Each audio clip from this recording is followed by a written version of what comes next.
Capítulo 733 Situação. A batalha terminou com os Zenitianos reivindicando a vitória final. Entre os 10 impérios que estabeleceram essa aliança, os Ormondianos mais poderosos tiveram o pior resultado.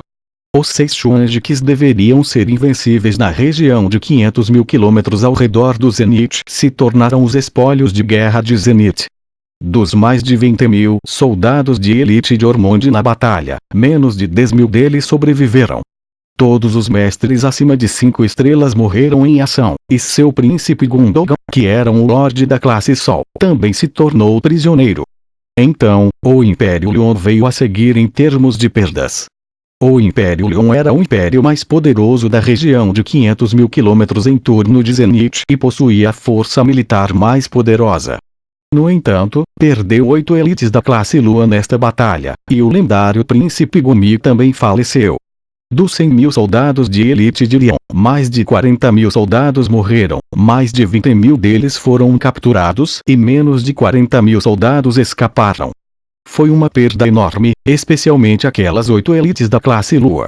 Mesmo o Império Leon, que era um império de nível médio a alto, não suportou tal perda, e sua fundação foi movida.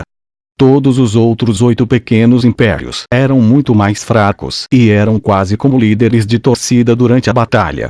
Embora Fei não os tenha visitado especificamente, eles foram atacados pelos soldados de Zenith, sob a liderança de Arshavin, o deus da guerra de Zenith. Mais da metade dos soldados que vieram para São Petersburgo perderam suas vidas aqui, e alguns impérios perderam suas legiões principais e seriam atacados por outros. De fato, todos os impérios na região de 50 mil quilômetros de Zenith sofreram perdas significativas, e não podiam mais rivalizar com Zenith e impedir que este urso gigante no norte crescesse. Para todos os Zenitianos, essa batalha defensiva em torno de São Petersburgo era perigosa e intensa. As tropas unidas dos 10 impérios se reuniram de repente e as redes de inteligência de Zenith não a detectaram a tempo. Em apenas um dia, os inimigos invadiram 6 províncias de Zenith e chegaram fora de São Petersburgo. De fato, quando os Zenitianos viram os soldados de elite de Leon e os Xuanji de Ormond, todos se sentiram desesperados e quase perderam a coragem de revidar. Esta batalha não foi justa. Os soldados de Zenith travaram uma batalha difícil, e muitos deles nem dormiram em 30 horas. Eles lutaram no muro de defesa sem parar. Se São Petersburgo não fosse operada e fortalecida pela família real de Zenith muitas vezes, e se os Ormondianos não tivessem subestimado seu oponente e não tivessem enviado um Xuanji gigante a Chambord, essa grande cidade teria caído muito tempo atrás.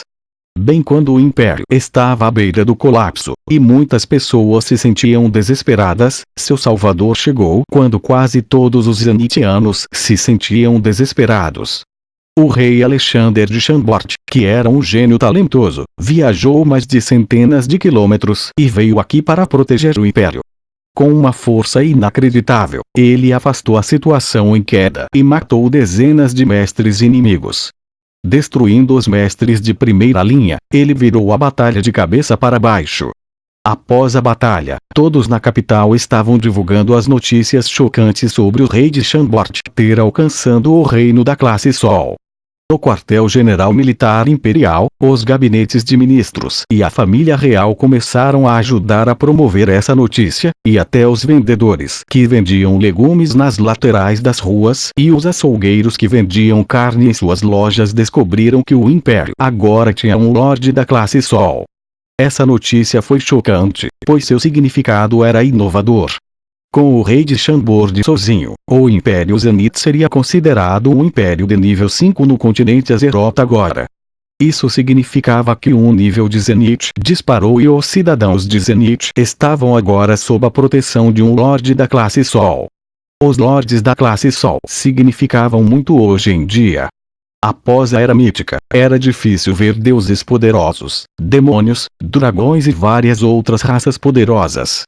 Portanto, os lordes da classe Sol eram praticamente iguais aos deuses nesse ponto.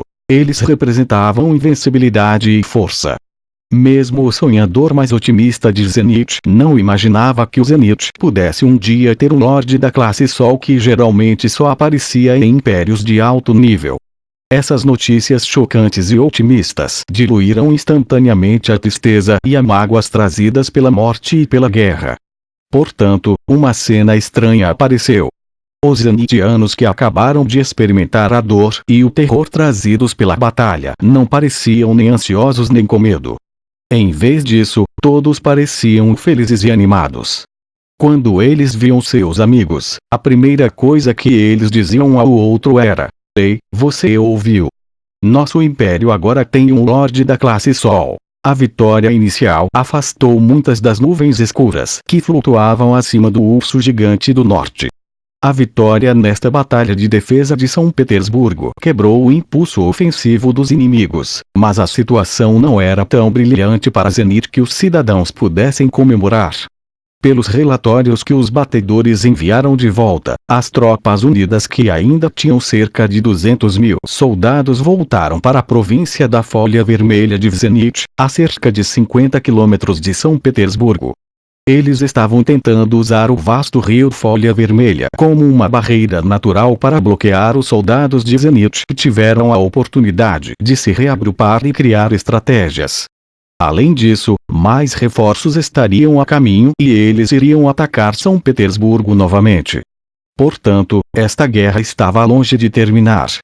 Pelo menos 6 províncias de Zenith estavam agora no controle dos inimigos.